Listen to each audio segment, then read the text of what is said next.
This is Star Talk, and I'm your host, Neil deGrasse Tyson, your personal astrophysicist, and I also serve as the director of New York City's Hayden Planetarium at the American Museum of Natural History.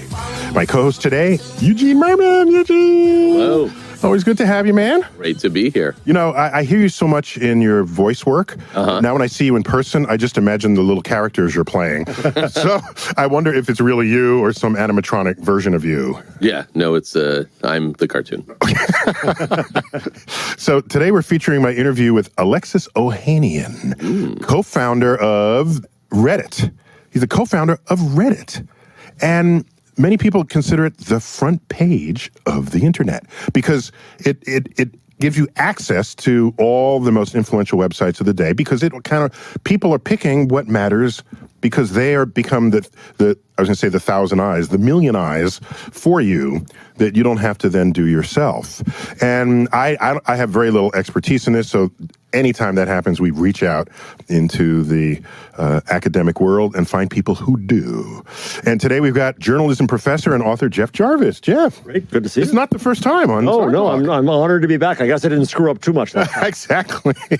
And you're official professor of entrepreneurial journalism at CUNY's Graduate School of Journalism. Yep. So very good. And you've got two books. One of them, I love this title, Geeks Bearing Gifts, Imagining New Futures for News. So that's an explicit recognition that news is no longer in the hands of the media moguls, that we've got up-and-coming whippersnappers who are shaping that world. We hope. We hope somebody shapes it, somebody rescues it. Well, hope means you don't really... We don't know yet. We don't know. You want willpower. Yeah. You want to actively mold. Yes. We want the force to operate it. Yeah, mystical mitochondria-based power. So tell me about the role of aggregative, is that a word? Yeah. It is now. It is now, yeah. Aggregative websites in this regard.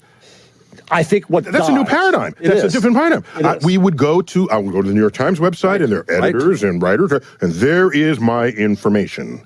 And that is simply not the case today. No, what goes away here is, I think, the idea of the product and the destination. Right? You come to the New York Times, you read the New York Times, you know what they have, and you're done for the day. You're welcome.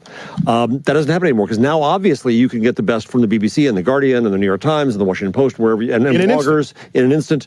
And so it's important, too, to send those people audiences, to send those outlets audiences. So aggregation, I think, is a very good thing. Because it actually feeds these sources that wouldn't otherwise get their own. Exactly. But we don't But that really means know. I have access to a dozen media sources at once. Is that Absolutely, correct? you do. Yes. And it also means that these sources have to be better at being found out there. So it's not just about being on Google News. It's also about being throughout Facebook. The Washington Post is now putting every single one of its articles onto Facebook Instant Articles.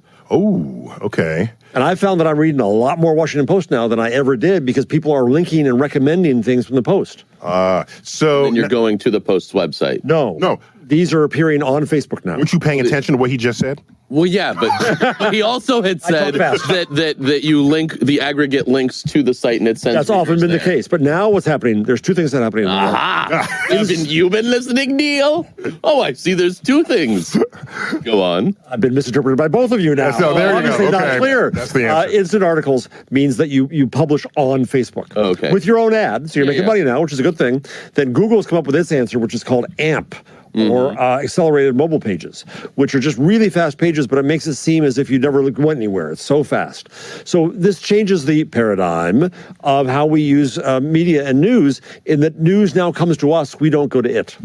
And another thing I noticed, which I never knew you could do until I saw it happen on Reddit, that readers can upvote and downvote certain mentions, certain links, and the like, so that you get this filtration force operating among people who, if they're of like mind, they've already helped you out, and you don't have to sift through all of the chaff that's out there. Yes, and Reddit has a lot of odd things in it, but it also has real news in it, and there is, in fact, some wisdom from the crowd that is visible there, depending upon your topic. And it's divided up into all these subreddits and subreddits, and you can slice and dice everything you want to know and a lot of things you don't want to know are there. Stuff you never knew could be diced in that way. Yes. And so what are my numbers here? It's got 700 million monthly visits.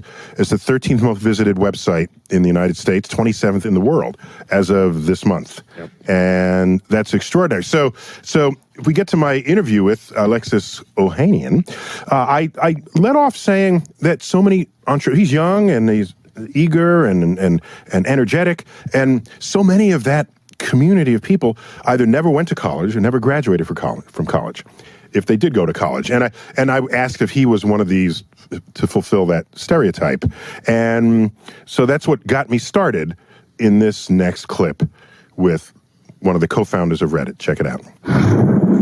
I have to admit, there would be no Reddit for sure if I hadn't gone to college. And I think if we had dropped out, it wouldn't have worked out as well as it did. Because the idea we technically started in college failed miserably. There was another company. No one asked me about it because no one knows because it failed so miserably. It was called My Mobile Menu, or and it was going to let people bypass lines by ordering food from their cell phone. My Mobile Menu. Yeah. Wow. In 03, 04, this was, I'd like to believe, ahead of its time. I think like a lot of founders do that. We sort of saw the future, but our timing was way off. And we were lucky because we heard this guy, Paul Graham, give a talk during our senior year spring break. We went to go hear him talk up in Boston. And he's what? Oh, Paul Graham. So this guy, he had started a startup in the first boom, sold it to Yahoo, did well. And this is the lecture, How to Start a Startup. Yeah. Oh. He gave this amazing lecture. We met up with him afterward. I talked him into having a coffee with us. We pitched him on our idea of My Mobile Menu. And he actually liked it a lot. And a month later, he asked us or suggested that we apply to Y Combinator,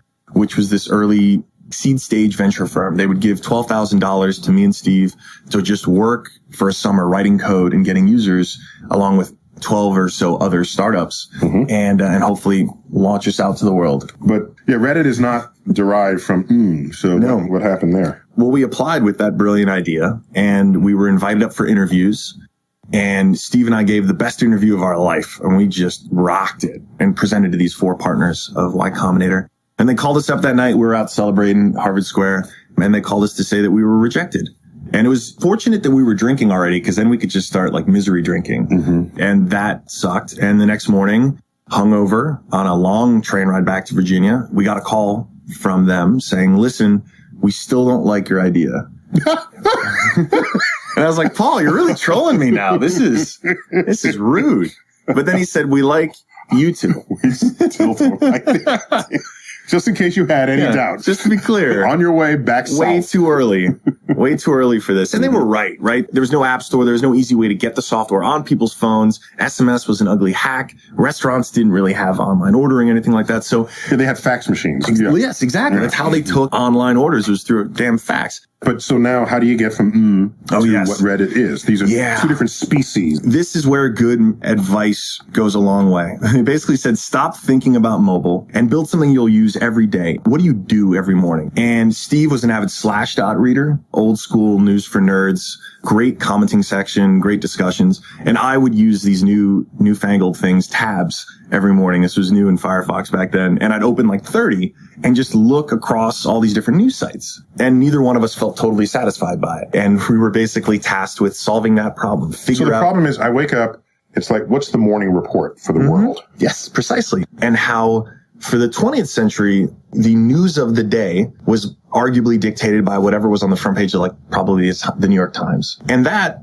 works for that time, but doesn't work for an internet age where the most relevant news story of the day could be a video on YouTube that someone shot, or it could be just a photograph, or could come from any number of sources. And what is the sort of source agnostic front page of the internet? And how do we build that and make it democratic? Source agnostic. Yeah. Is that good? Yeah, that's awesome. Right. Nice. Okay, nice. But that was the goal, and we were tasked to basically solve that problem using users. Oh, by the partners. By the partners. They said, go ahead, solve that problem. We'll give you $12,000. Go for it. Yeah, so everything's got an origin story. So I didn't know that it was that they started. Yeah. But interestingly, Larry Page and Sergey Brin, before they founded Google, the company they really wanted to find was a pizza delivery company. Wow. Thank goodness these guys failed. No, maybe it would have been a really awesome pizza delivery. It would have been very good. Open up a wormhole. Self-driving car with an oven inside. A self-driving car with an oven inside that bakes the pizza en route, and it knows what kind you like. It dings when they ring your doorbell, and then it's ready. See that? Maybe I'd trade that for all of Google. I think it tells you when you're hungry and you don't know it. Yeah, and it can tell you all the members of you too. So let me bring back this upvote downvote concept. Can we really trust our fellow people to judge what we should and should not be reading? Does that sink to the lowest? Let me ask you another question, Neil. Can we really trust the citizens to elect a president? Well, we're going to find out. Sounds like you want a dictatorship-run Reddit. Well, I guess, yeah. So there's a chance you'll miss something. There's a bigger chance I'll miss something if a newspaper is put out by one editor. Now I get different perspectives, different views. I also get the service of somebody reading. We read 20 versions of the story. We found the best one. You can also go to the second page of Reddit, Neil. You don't have to just read only the top 3 things. So you can scroll through and vote stuff up. What's your explanation for how it came to be that Reddit users, they're known all over for being smart, savvy, trolls, destroying people's lives. There's a few of them. There's bad apples in every orchard. Right. I don't think they lead the world in trolling. Right. No, all right. No, so, and I would learn later than probably I should have how well known my work was on Reddit, and so. And that for that to be a sort of a community-wide thing, and they all knew it, and they chat about me, it says that they have some awareness and sensitivity. How does that happen? There's a level. Well, number one, I think there's an inherent generosity in people. Mm-hmm. I also think there's an inherent ego in people. They want to show off that I know more than you do. Oh, okay, yeah, which is the appeal of Wikipedia. Mm-hmm. But I think in the end, and the appeal of even whether or not you believe you could be a contestant. You want to see people be smarter than other people on Jeopardy, for example. That show's been around for like 40 You want to years. think you're smarter than all those idiots. No, but even if you're not, you want to see someone who's smart beat somebody else who thinks they're smart. Yes, that's true. It's true. You do like to, yes, Jeopardy is fun to watch the 2 people fail. Not one person win. Versus Wheel of Fortune, where you think they're all idiots. Yeah. So in the previous interview clip, I didn't get the answer to how it got to be named Reddit.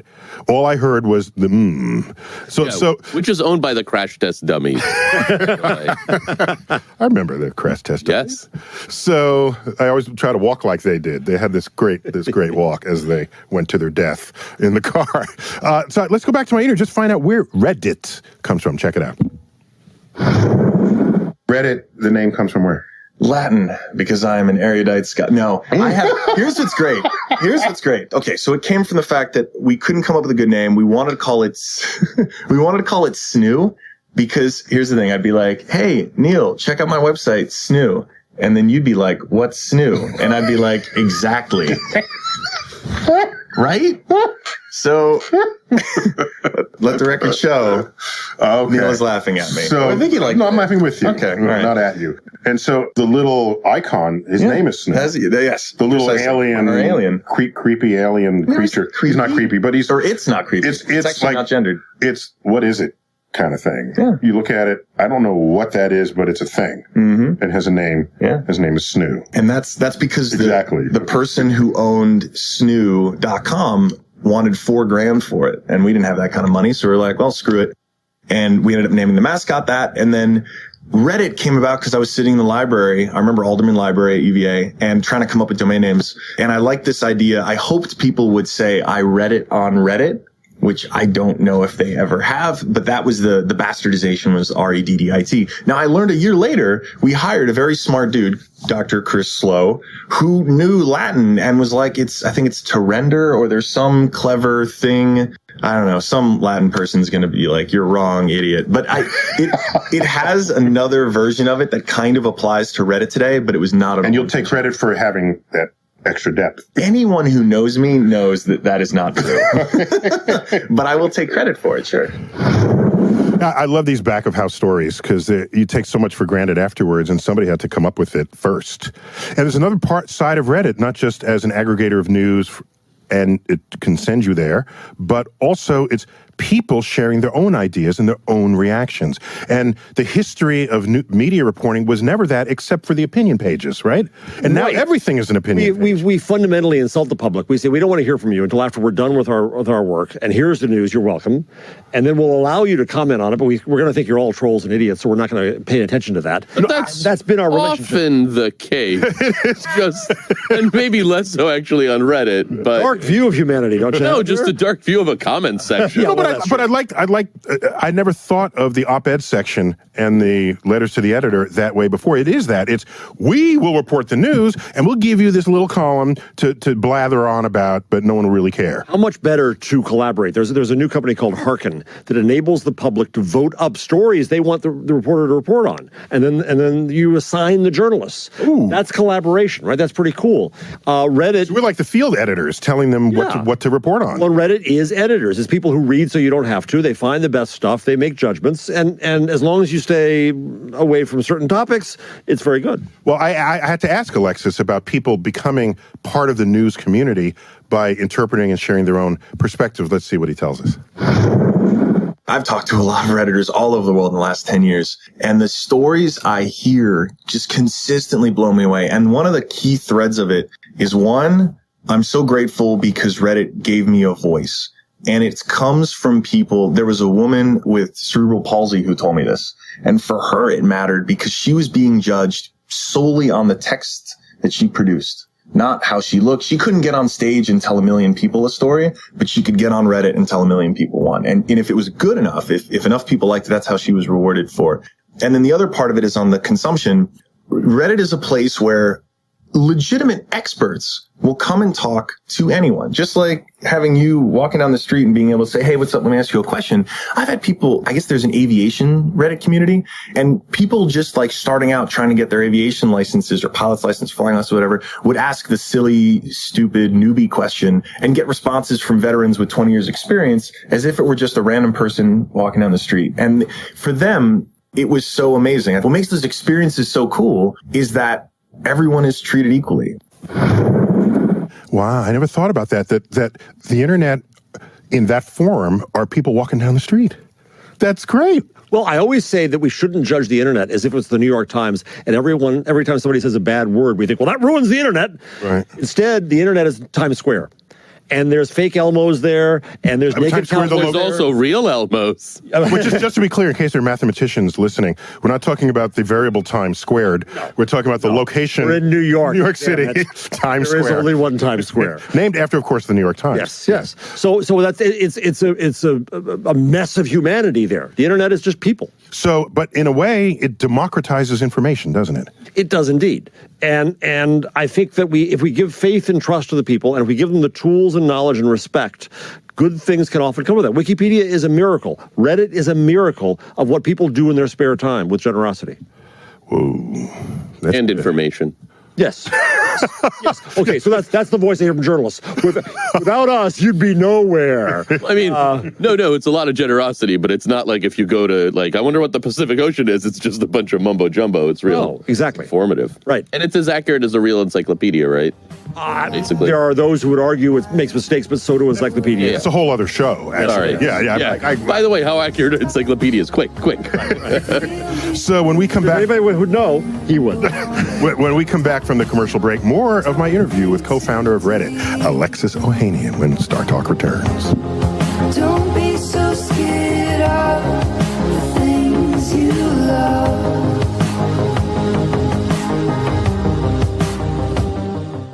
Ding dong. You know, that's the sound of a package being delivered or friends coming over for dinner, but it's also the sound of someone planning to rob you blind.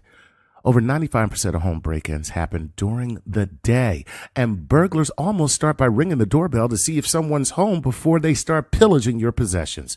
Well, with Ring Video Doorbell, you can see and speak to anyone at your door from anywhere in the world using your smartphone. It is absolutely brilliant. Ring's advanced motion detection alerts you even if someone doesn't ring the doorbell. It's like caller ID for your home. Installing Ring takes minutes, and it works either with your current wiring or built-in rechargeable battery.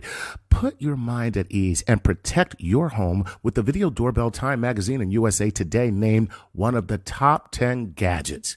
Right now, get free expedited FedEx shipping when you go to ring.com/StarTalk. That's ring.com/StarTalk. With Ring Video Doorbell, you're always home. Go to ring.com/StarTalk right now. All right, let's be honest. Most of your problems start with your mind. Fear, anger, stress, anxiety, depression, sleeplessness. They begin in your head, but they can wreck your life. But it doesn't have to be that way. You can make a major difference in just 10 minutes a day. This change comes through guided meditation with the new Headspace app. Headspace is meditation made simple. It's guided meditations that you listen to whenever you want, wherever you want, right on your phone, computer, or tablet. Meditation is rooted in thousands of years of tradition with thousands of scientific studies that show its positive effects, like improving focus and relationship harmony and decreasing anxiety and stress. Join over 5 million users already getting some Headspace for free right now. Download the free Headspace app and begin their Take 10 program for 10 days of guided meditation at headspace.com/StarTalk. Train your mind for a healthier, less stressed life. Start your free trial today at headspace.com/StarTalk. That's headspace.com/StarTalk. This is Star Talk.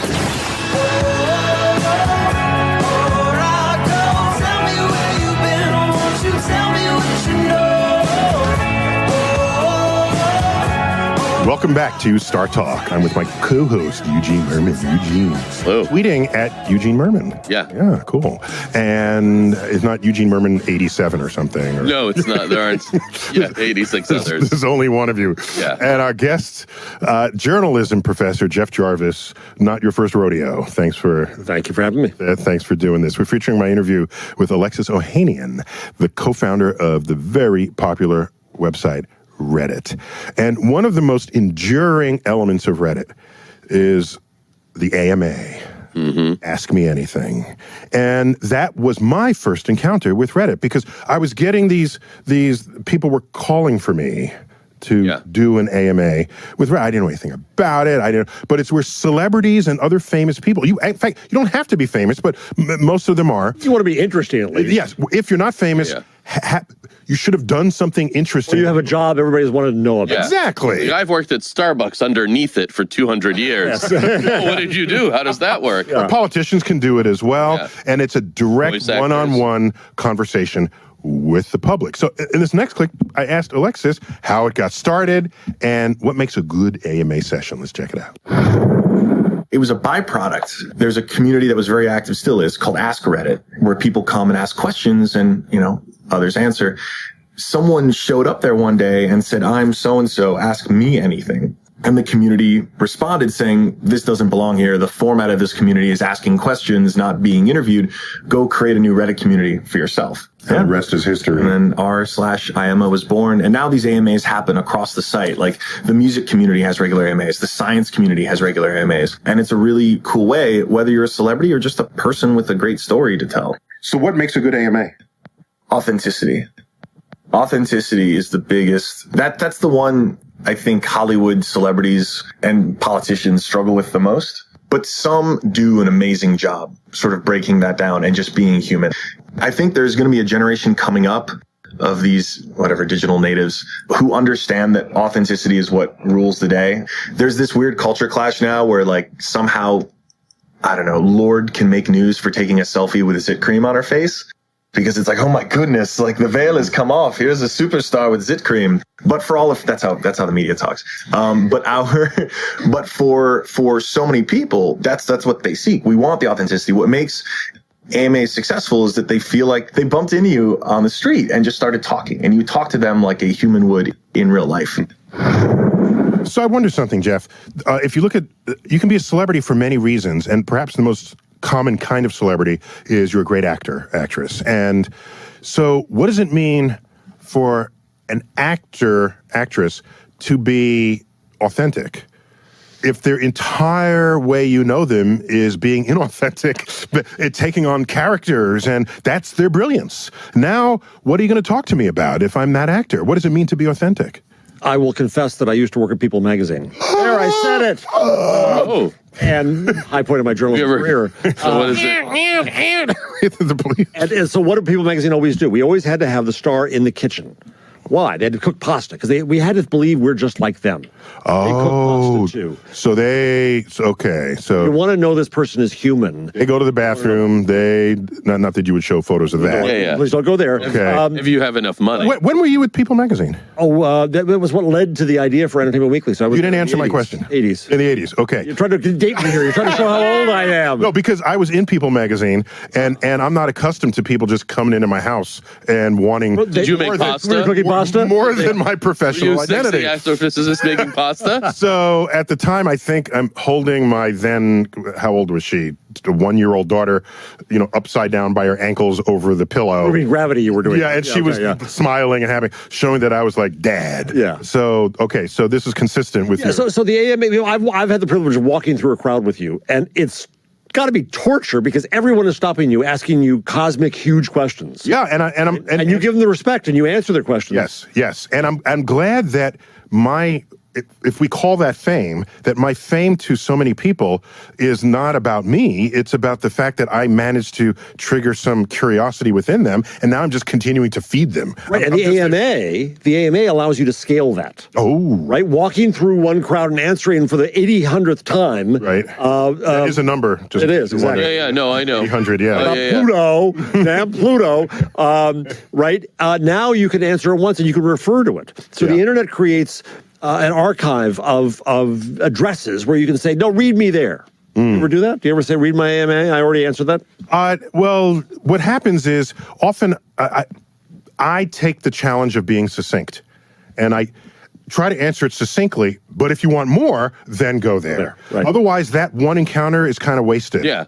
Right. I try to have every encounter contain something. I like the idea of being like, oh, that's a great question. Go to the internet. The answer's also there. Or for your case, I have a joke about that. Yeah. Go look it up there. Yeah, exactly. Go to album 4, track 3. And that's that joke. Right, right. Yeah. And so I've actually done 3 or 4 AMAs. And my least successful AMA, and this authenticity thing, my least successful one was when I did one when Cosmos came out. Promotional.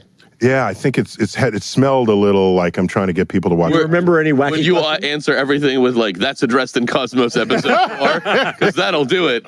No, but my first 3, I wasn't promoting anything. It was time. Knowledge. You were promoting science. You were doing what you do. And there was not something to check out later. And maybe that was, I was groping for what I would think authenticity would mean, even in my case, and I think that was it. You're always authentic. People had honest questions, and I had honest answers. And I try, it's a race between the rate at which you can answer a question and the rate at which they get deposited right in front of you. And I can't keep them all up, but I go right in a row, and I try not to skip. Remember any question that I'll tell you the question. There are questions I skip. They're the ones where you can't just look up the wiki page. Someone says, "How far away is the sun?" You're wasting everyone's time right now. Right. Okay, you can get that. Yeah. I think for me the most interesting one was they asked, "What is the meaning of life?"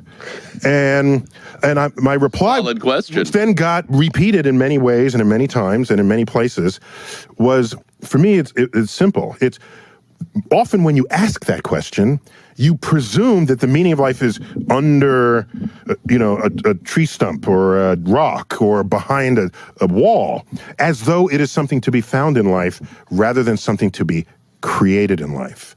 And so then I describe those things. That seems fair. That's why he's there. That in my life create meaning. That's good. I love that. Lessening the suffering. And here's the power of Reddit. That got quoted and linked to all over, right? Yes, it did. It got quoted all over. So you have this archive of. In fact, so therefore, I won't tell you what the meaning of life is. You got to go to the Reddit. But I'm a scientist, and Reddit became this place where people shared scientific thoughts, the scientific community would go, and I wanted to hear what Alexis Ohanian, co-founder of Reddit, said about the role of science in the discourse in the Reddit community. Check it out. somehow over the last, I'd say 3 or 4 years, the science community has gotten incredibly rigorous and just amazing. The discussions, and I've been... When you say rigorous, you mean organized in its presentation of content? Yes, and people get called out for not citing properly. People get called out for saying something and it just not being true. And, that's the sort of thing that's not supposed to happen very often on the internet, especially when you have a platform with millions of people pseudonymously, but it does. And I went to one of these, the American AAAS, is that right? Okay. Conference. I don't know what that means. American Association for the Advancement of Science. Yes, thank you.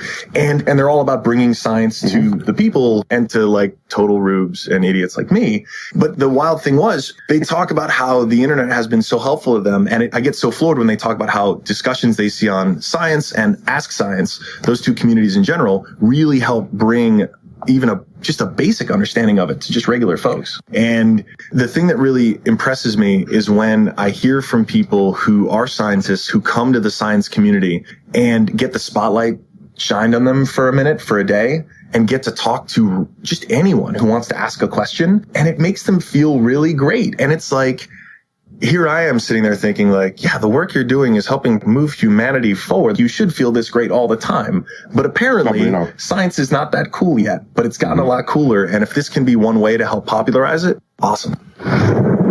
So I can speak firsthand that I think people have greater access to scientific discovery than ever before.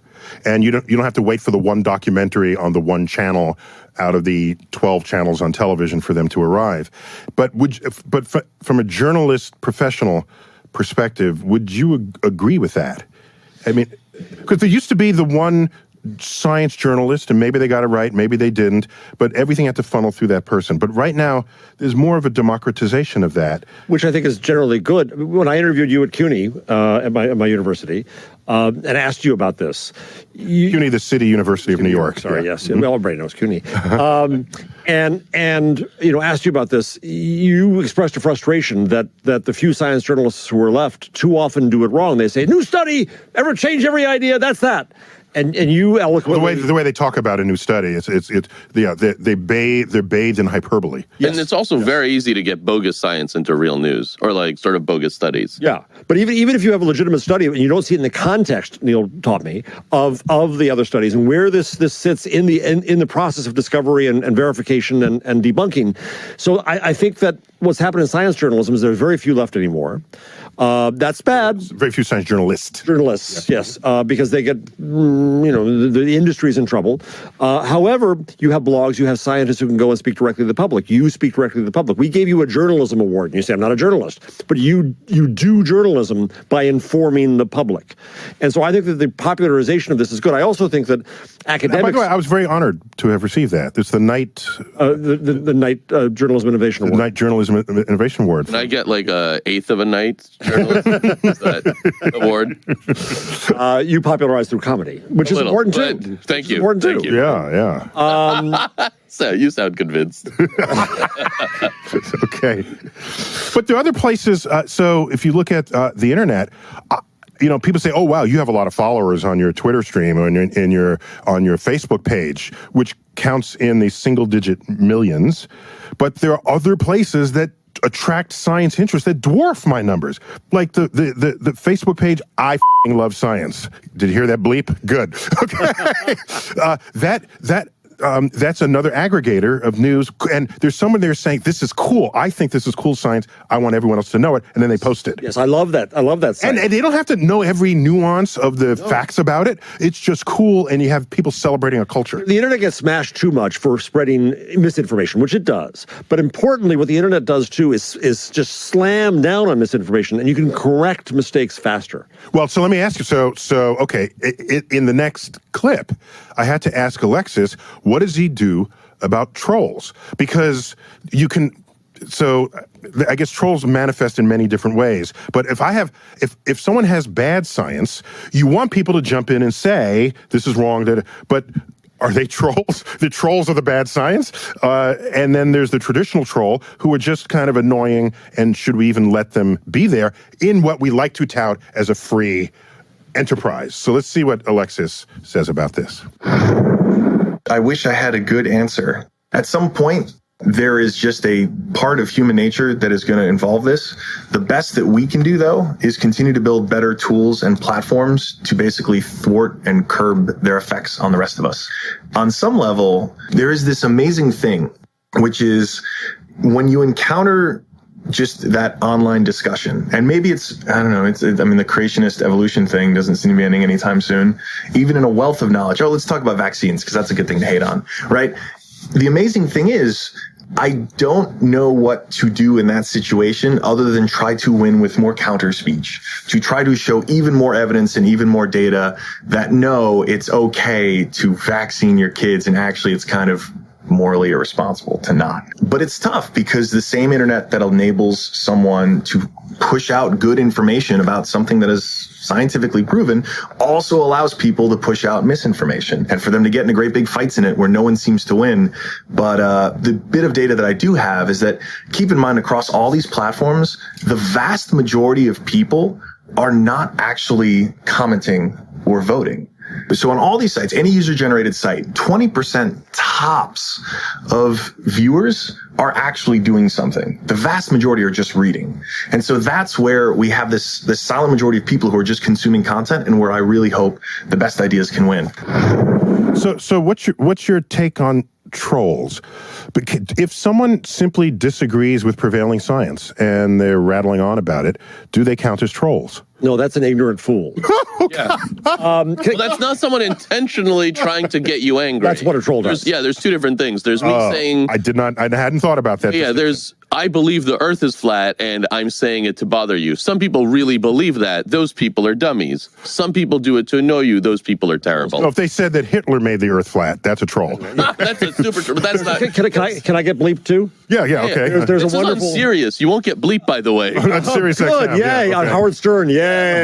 Baba Booey. So there's a very good book called Assholes: A Theory, which tries to create a taxonomy of people you don't like. And in there, the troll holds a special dark place in hell. But a troll, exactly right. A troll tries to get your goat. A troll tries to irritate you and get you going, and that's their success. So this is why we say the rule is don't feed the trolls. And every time I made a mistake, every time I've gone in, I can tell that person is there just to get me, and I argue with them. I regret it. It's wrong. Yeah. The problem with Reddit is it's an open platform, like Twitter, and people can go in there and do whatever the hell they want. And so it becomes a breeding ground under a dark bridge with mold and mildew of trolls, who some of them need their meds. But that's what a literal troll is. It's under a bridge. Yeah. And some of them are sick people. And so there are some of them are teenagers. Yeah, mischief. Who are yet to just have responsibilities. Mischievous teenagers. Yeah. And what is the law, how quickly it has to mention Hitler or Nazis? Godwin's Law. Godwin's Law, which says? I'm going to get it wrong. You're a scientist. And I'm really stupid. The probability approaches unity if within 20... The longer the conversation, the argument goes on. That someone will mention either Hitler or Nazis. Yes. That's it. And I've seen that. Yes. With topics that had nothing to do with anything. There is an exception now which will get you in trouble. What's that? Donald Trump. Okay. You are or are not allowed to. You're allowed to make the reference now. Well, when we return to Star Talk, we'll continue with my interview with co-founder of Reddit, Alexis Ohanian. There's more to come.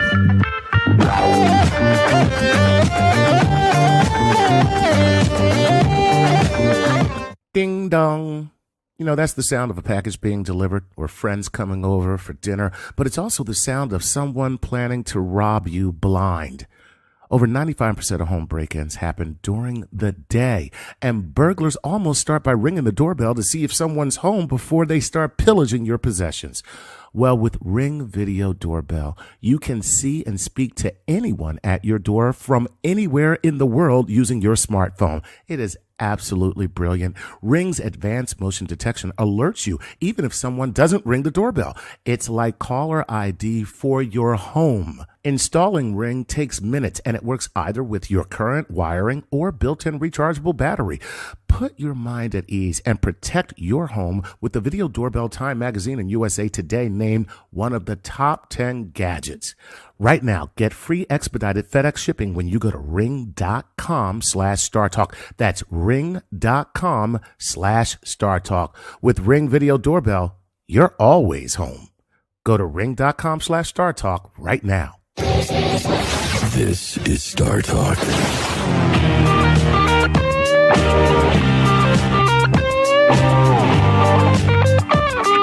Welcome back to Star Talk. I'm with my co-host Eugene Merman. Eugene, love having you, man. Hello. And our guest, Professor of Journalism, Jeff Jarvis. And you tweet too?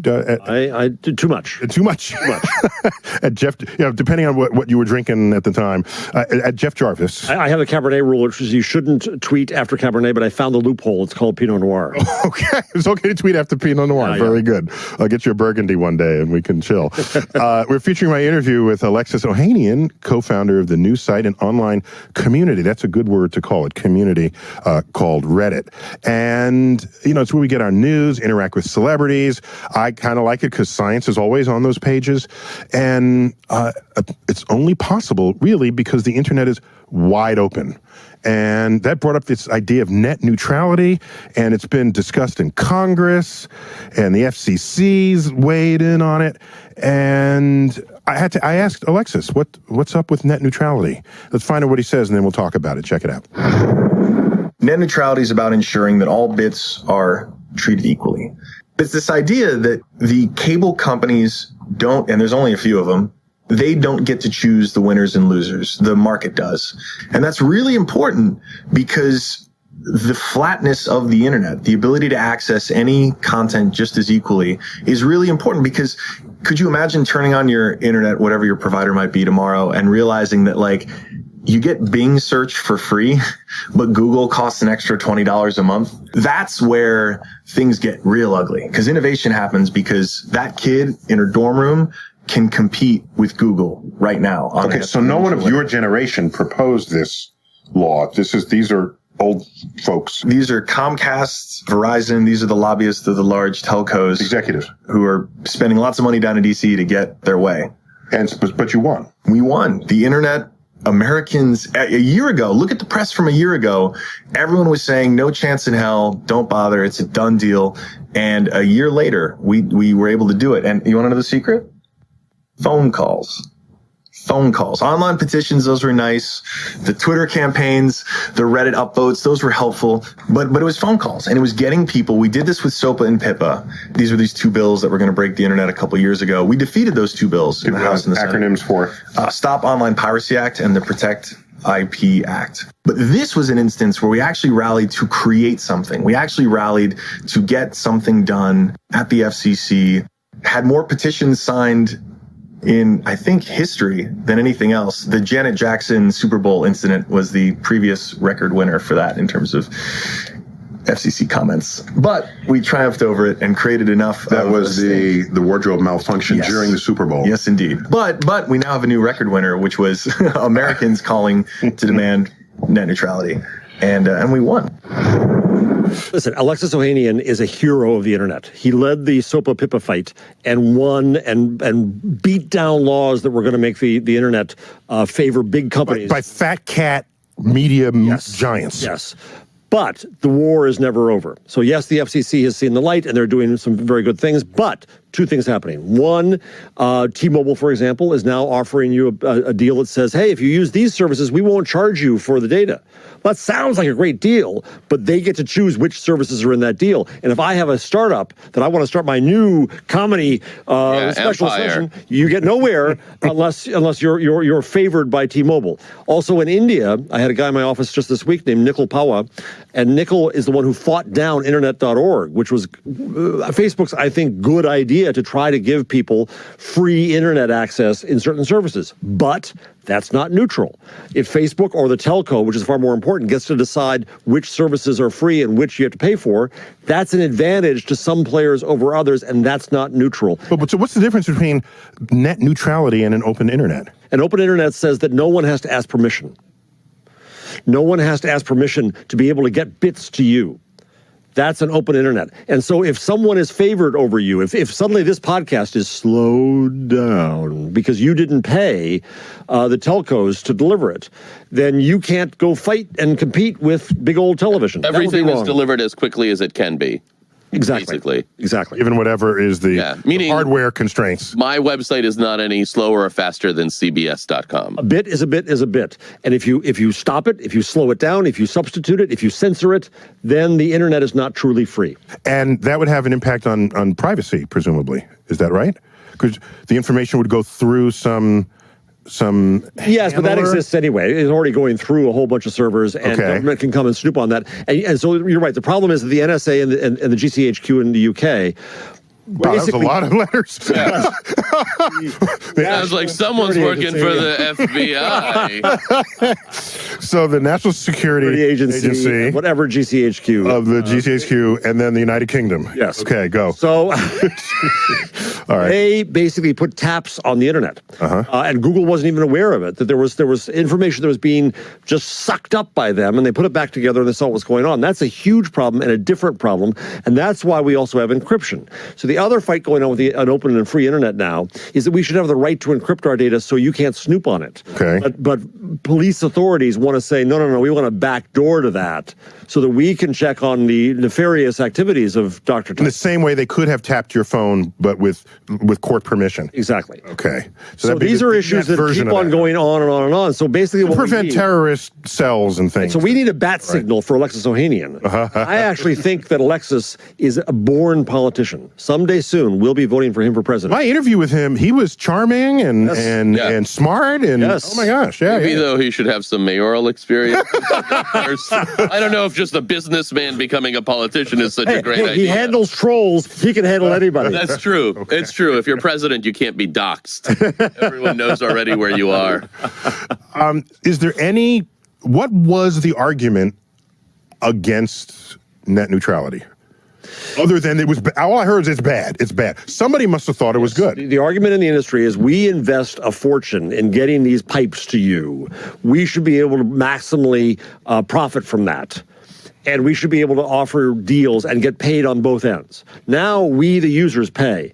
They say, well, we also like the show to pay. So what happens if they come to you and say, Dr. Tyson, you have a very nice show here. It'd be a shame if something happened to it. Yeah. It was so slow you could never hear it. And that would be a shame. It would be a shame. Yeah. So they might say to you, if you want your show distributed well to everybody, pay us. That way they get paid from both ends. The user is paying for the internet access, and you're paying for the access to get it to the user.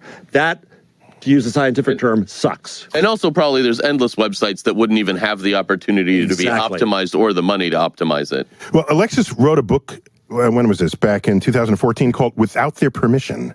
And I didn't know, I hadn't read it, so I asked him about it. Let's check it out. This is a riff off the amazing Grace Hopper quote, who is one of the OGs of computer science. That's Original Gangster, who wrote, or said it's better to ask for... Wait. There's no such thing as Original Gangster. That's... Gangsta. That's true. That's you spell gangster, Gansta. That's true. That is true. All right, yep. If you're going to go there, don't I shouldn't half-ass it. You're right. I should come correctly. Yeah, just go all the way. Okay. So Grace Hopper, an Original Gangsta of computer science, she very famously has this quote, I guess now it's a cliche, but it's better to ask for forgiveness than permission. Mm-hmm. And, we talk about permissionless innovation all the time with technology and the internet, and this idea that, someone with a great idea and a laptop and some code can create something that is essentially, or arrange something in a way that's never existed before and just do it. You don't need to open a factory, you just open your laptop. I mean, when the internet is at its best as a tool, it really enables people to do the amazing stuff that they want to do. Whether you want to learn knowledge or put it out into the world, I mean, I've seen it, and I use the book not only to talk about some of the stuff I've been lucky to be a part of, but the people I've gotten to meet and know in philanthropy, in activism, in the arts, who have been able to use technology to spread really, really amazing ideas and do stuff that they simply wouldn't have even 20 years ago. So do your students read this book, and do they? They will now. That's good to know. So are you taking your students into the future? Is that what you do? They're taking us into the future. Right, because that's the issue. You're probably 3 times their age or something, or some factor of... Hey, thanks so much. Jesus, you're like, 19 times older? You're a wizard, right? Yes. Yeah, so we're, I tell the students every time they start, I say, the future is yours. You have to create it. I'm too old. I'm not going to see it. And if you don't do it, no one's going to do it.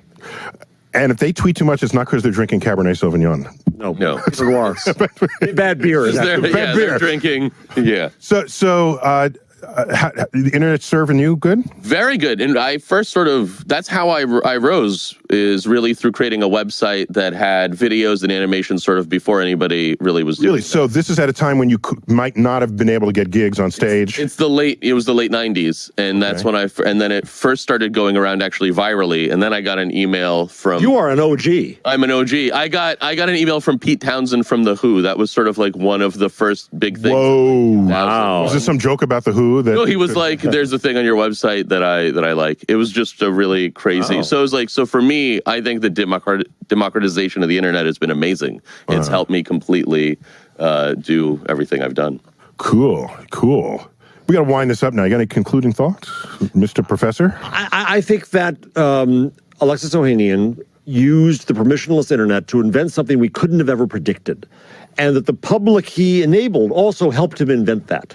That's the future of the internet, collaboration. David Weinberger, who's a wonderful professor at Harvard, says that the smartest person in the room now is the room itself, the network that puts all of our brains together. And that's what Reddit does. Now, were you the one who told me that it took 500 years for 50 years after the invention of the Gutenberg press for anyone to think to invent the newspaper? the newspaper? So I got that from you. About 400 years before it became the mass media product we know now. And so that we are so young on the internet right now. 1472 in Gutenberg years. It's 1472 in Gutenberg years. And so we're still... We don't know what the internet is yet. It was still inventing it. We have no idea what it is yet. We still think it's a newfangled book. Yeah. Well, so... Can't wait till it merges with humans. Very excited. Yeah, for me, I don't... the internet was never sort of so much a destination for me as when I put things on the internet, they were things I was doing anyway, thoughts I was having already. And I have tweet-like thoughts every day of my life. I'm sorry. And I just... You can get a pill for that. Sorry, is there a word for that disease? And so I thought, let me just put it on Twitter. And that seemed to resonate with people. And so for me, the internet is an extension of what I am rather than a replacement. The internet connects what you I with might be. people. The internet is not wires, it's people. And so the magazine Wired, I thought they would have changed their name by now. Oh, they all I actually proposed that they should have changed the name to Wireless, but they didn't like it. Yeah, I told her. Yeah, Wireless. Then it sounds like it's like a phone or router magazine. Who wants to read a boring router magazine? We got to close that down. That's our show. And thanks to our guest, Jeff Jarvis, for being on Star Talk a second time. Thanks. Do I get to do a third? Yeah, I think he did okay this time. I think And thanks to Alexis Ohanian. Upvote Jeff Jarvis's presence on Star Talk. And thanks in the internet space to Alexis Ohanian for agreeing to sit down with me and have that chat. Eugene, as always, thanks for being on here. And I, as always, bid you to keep looking up.